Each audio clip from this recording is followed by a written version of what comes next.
Les decía que me acompañan dos protagonistas de lo que es el grupo de la resistencia o el movimiento de la resistencia. Desde Bogotá, Roderick Navarro y Eduardo Bitar, coordinadores nacionales del movimiento Rumbo Libertad y miembros del movimiento de la resistencia venezolana. Señores, buenas noches, gracias por estar aquí. Gracias a ti, Fernando, por la oportunidad. Buenas noches, Fernando. Buenas noches. Bueno, quisiera su reacción a la detención del capitán Caguaripano, que se anuncia ya hace un par de horas y que se ha formalizado ya por parte del gobierno, ya lo han confirmado. ¿Cuál es su reacción a esto, Roderick, Eduardo? Sí, esto es un hecho que lamentar dentro de la resistencia, porque el capitán Caguaripano, un hombre probo, un hombre que llamó a sus compañeros militares a pegarse a las leyes y a la Constitución, ha sido ya apresado por la dictadura, pero la resistencia se mantiene. Y eso, como me decía otro líder de la resistencia, Nixon Moreno, el comando nunca muere.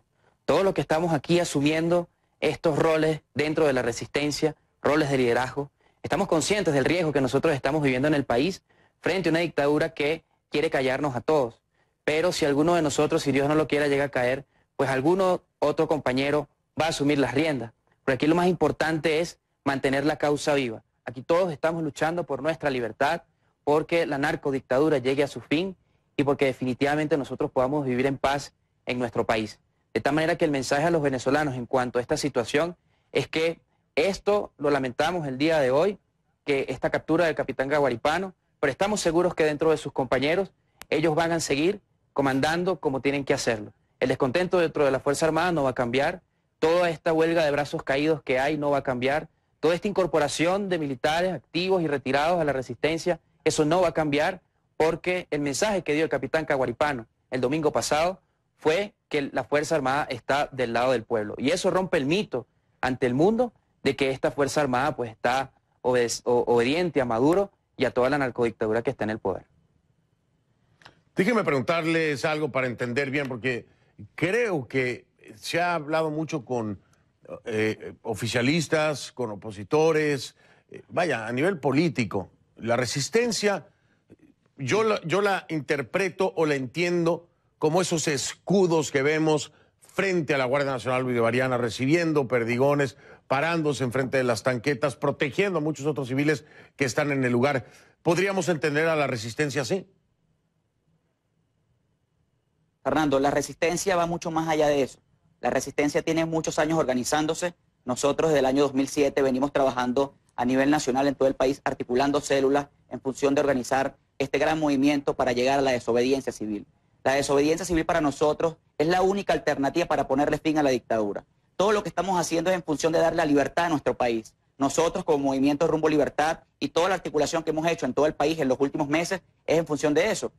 En función, en la parte militar, nosotros hemos ido articulando y tenemos muchísima información de lo que se está haciendo allá adentro. El capitán Caguaripano es un hermano de lucha, es un compañero que conocimos hace muchísimo tiempo y hemos estado en conversación. Es un hombre probo, sumamente probo, un hombre que tiene un carácter determinante, un hombre corajudo, que asumió esta responsabilidad porque sencillamente no queda otra alternativa. Nosotros hemos tenido que asumir el rol que los otros actores políticos no asumieron. Y por eso es que desde la resistencia hemos tenido que asumir que a la resistencia hay que enrostrarla. A la resistencia no le puede ocurrir lo mismo que ocurrió en el año 2014, cuando decidimos acompañar a algunos sectores de la Mesa de la Unidad Democrática para ponerle fin a la dictadura y posteriormente estos actores se fueron a un diálogo y inventaron otras rutas.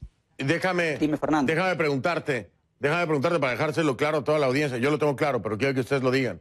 Son apartidistas, no están vinculados a ningún movimiento político, a ningún partido político. Me lo pueden confirmar, ¿no? Así es, Fernando. No pertenecemos a ningún partido político. Nuestra identidad está plenamente en la resistencia. Y además nuestro pensamiento político se basa en la libertad. Sí. No estamos allí porque allí prevalece el pensamiento socialista y Venezuela no necesita más socialismo. Ahora, entender, es una coalición, es una unión cívico-militar como la defendía o la definía el capitán Caguaripano, como lo hemos escuchado desde ese frente. Cuando se habla de cívico-militar, quiero entender, la resistencia, es decir, ustedes están en comunicación con parte de esos militares que están en contra de lo que se está llevando a cabo por parte del régimen de Maduro. Sí, Fernando, en efecto es así.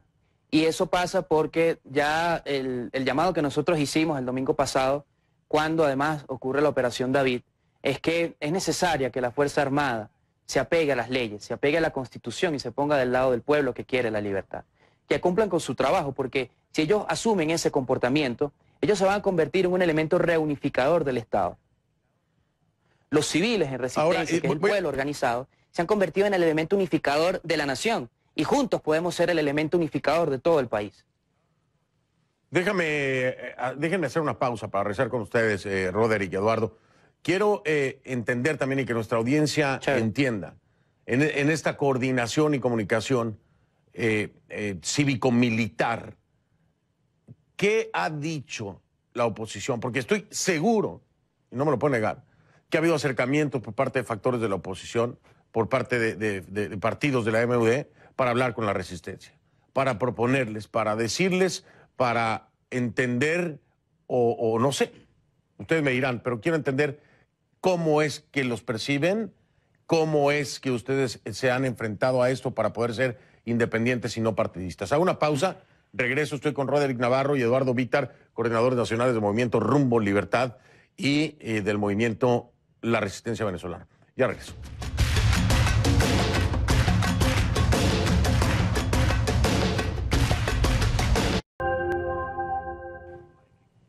De regreso con Roderick Navarro y Eduardo Vítar, son coordinadores nacionales del movimiento Rumbo Libertad y miembros del movimiento de la Resistencia Venezolana. ¿Se ha acercado a ustedes la oposición? En algún momento, estoy seguro, facciones de algunos de los partidos o de la misma mesa de la unidad para hablar con ustedes. ¿Cuál ha sido el acercamiento? ¿Qué es lo que les han dicho? Bueno, Fernando, aquí es importante decir que desde el 2007 para acá han pasado 10 años. Nosotros somos parte de ese movimiento estudiantil que irrumpió en el año 2007 y que desde entonces esa generación se quedó para hacer política. Nosotros fuimos de esos jóvenes que creyeron que los partidos se cambiaban desde adentro y fuimos parte de la mesa de la unidad. Allí fuimos también dirigentes políticos haciendo vida en los partidos. Y el tema es que nosotros nos conocemos durante todo este tiempo, todos los actores políticos de la MUD nos conocen a nosotros y nosotros los conocemos a ellos. Todo este transitar hacia la resistencia se dio porque en un punto nosotros entendimos que el camino al socialismo, primero, no era lo que necesitaba el país. Y en segundo lugar, nosotros llegamos a un punto en el que concluimos que la salida en Venezuela no es electoral, cuando los pilares de la dictadura son el narcotráfico, el terrorismo y el castrocomunismo. En ese sentido fue que planteamos la desobediencia civil. Al sol de hoy, el pueblo venezolano ha tenido una conciencia política muy importante. Y eso ha hecho que, a través de la resistencia, a través de todas las manifestaciones de la calle, de toda la articulación que se ha hecho por distintos grupos en todo el país, eso ha hecho que la gente sea la que presione a la clase política en torno a esta postura. En el año 2014, hablar del 350 era para la MUD divisionista, radical, fascista, e incluso que era antipolítico. Entonces vemos cómo ahora han asumido ese discurso, y es precisamente por esa presión que ha hecho la población en las calles. De tal manera que el fenómeno político que vamos a ver ahora a continuación en el país es que todos estos polos de poder van a transformarse.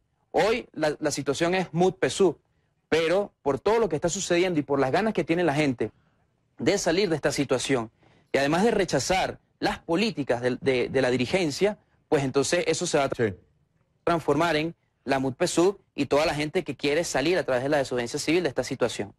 Por eso, nosotros hasta el sol de hoy, en el periodo de resistencia, no ha habido contacto con la MUD, porque precisamente ellos creen que la salida electoral y que todavía estamos en una democracia en porcentaje, y por eso pues entre nosotros no ha habido, desde aquel entonces, no ha habido ningún tipo de comunicación. ¿Cómo se llama?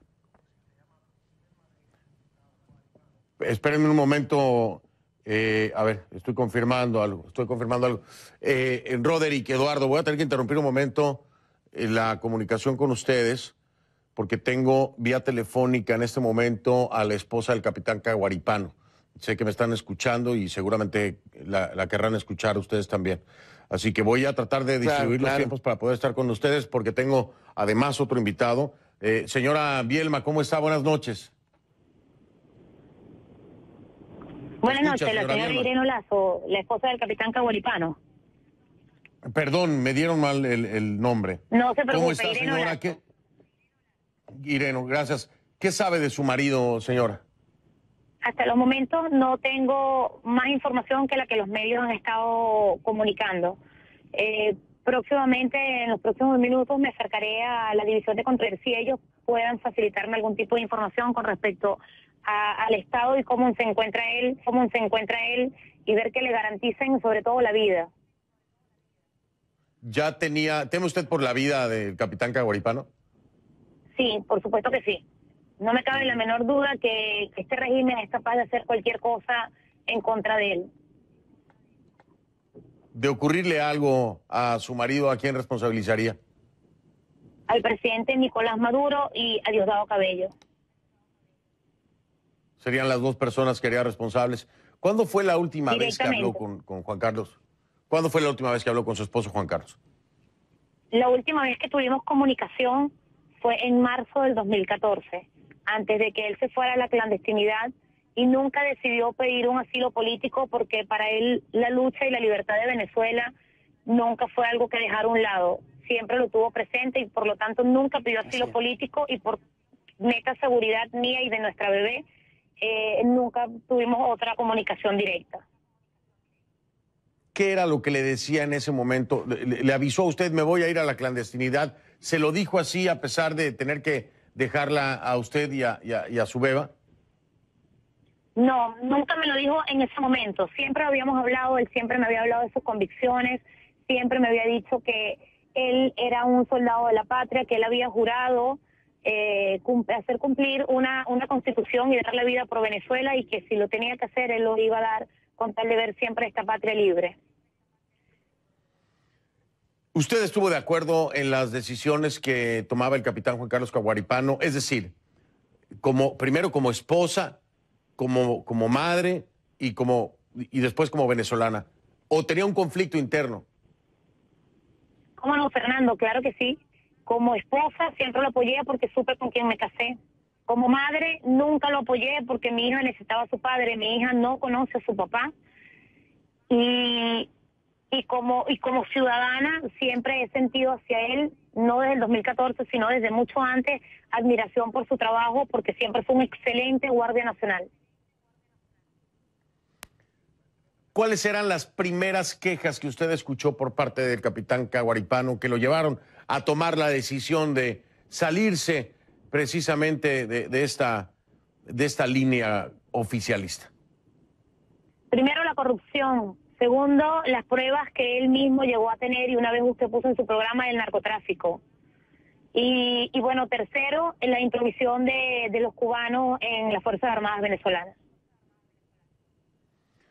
Él se lo ratificó, es decir, él estaba completamente seguro de que había cubanos infiltrados en las Fuerzas Armadas.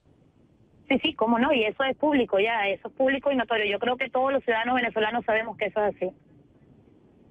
No, y me queda claro que ha sido público y notorio en las denuncias. Me ha sido muy difícil a mí poderlo comprobar independientemente, pero lo he escuchado por todos lados.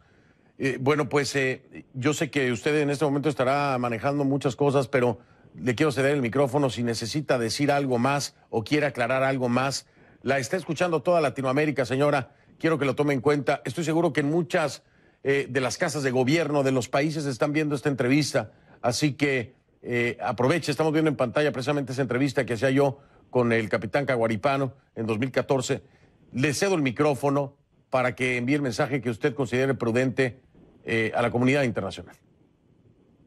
Muchas gracias, Fernando, por este pequeño espacio. Primero que nada, a la comunidad internacional, que estén atentos de la vida de Juan Carlos Caguaripano, pues temo de su vida. Se ha sabido de muchos funcionarios de distintas instituciones que han sido torturados, que los apresan, que se le violan flagrantemente sus derechos constitucionales y su derecho a la salud. Quiero, por favor, hacerle un llamado a la comunidad internacional que estén atentos de mi vida y de la integridad de mi hija, una niña de 3 años y medio que además es costarricense. Y desde el día lunes he pedido apoyo en el Consulado de Costa Rica y todavía no tengo ningún tipo de respuesta por parte de la cónsul. Necesito protección para mi hija. En el 2014 mi hija fue sujeta a un intento de sustracción por parte de funcionarios Yo puse la denuncia y la denuncia nunca fue procesada. La fiscal simplemente lo que me dijo fue: lo mejor para usted es que se vaya del país. Y bueno, nada, creo que seguimos en la lucha. Creo que mi esposo ha dado todo por el todo, dejó a su hija bebé, no la vio crecer, prácticamente no la conoce, dejó a su esposa, dejó a su familia, porque él desea una Venezuela libre, como todos aquí en Venezuela hemos estado luchando. Por favor, a los políticos de Venezuela, dejen de estar haciendo negociaciones. Por favor, Venezuela necesita libertad, necesitamos una Venezuela libre, y que el sacrificio que hizo mi esposo, porque no disparó un solo tiro, no mató a nadie, simplemente dio una demostración de que hay que desarmar a las Fuerzas Armadas que está asesinando al pueblo venezolano. Por favor, no nos abandonen, estén muy atentos con lo que vaya a suceder con el capitán Caguaripano en las próximas horas, y apoyo, por favor, a mi persona y a mi hija. Lo debe haber escuchado el gobierno de Costa Rica, el llamado de la señora Irene acerca de esto que tiene que ver con la ciudadanía de su hija. Su hija es costarricense, está pidiendo apoyo y protección para esta ciudadana costarricense, su hija. Y bueno, pues por otra parte también preguntarle, señora, ¿usted estaría dispuesta a abandonar el país? ¿Teme por su seguridad y la de su hija? Sí, temo por mi seguridad, temo mucho por la seguridad de mi hija. De abandonar el país todavía sería un conflicto interno que tendría que analizar, porque en esta circunstancia, después de 3 años y medio de estar distanciada de Juan Carlos, no sería justo dejarlo solo en este momento. Pero quedarme también sería poner en riesgo a mi bebé. Estoy realmente en un dilema que esperemos que en las próximas horas, pues, Dios me abra caminos, me ilumine y me dé la dirección correcta. Vamos a esperar una respuesta de las autoridades en torno al capitán Juan Carlos Caguaripano. Obviamente el derecho que tiene su esposa de ser informada de su situación, y también vamos a estar muy al pendiente de cualquier respuesta que pueda dar el gobierno de Costa Rica cuando se solicita protección para una ciudadana costarricense, en este caso la hija del capitán Caguaripano y su señora esposa. Estamos al pendiente, señora. Yo le digo, la semana que entra, el mismo lunes, me pondré en contacto con usted para ver cuál es el desarrollo, si le parece. Muchas gracias. A su orden, siempre a su orden, y gracias, Fernando, por estar pendiente. Aquí estaremos siempre pendiente mientras se pueda. Gracias, gracias, muy amable. Tengo que despedirme también de Roderick y de Eduardo. Roderick, Eduardo, continuemos esta charla para completar la semana que entra. Se nos han ido los tiempos, pero también creo que era necesario escuchar a la esposa del capitán Caguaripano. Les mando un saludo, nos ponemos de acuerdo, ya estamos en comunicación, y la semana que entra pautamos un nuevo espacio para continuar con esta charla. Gracias, señores. Gracias, Fernando, por la oportunidad. Gracias. Vamos a seguir en la lucha. Gracias.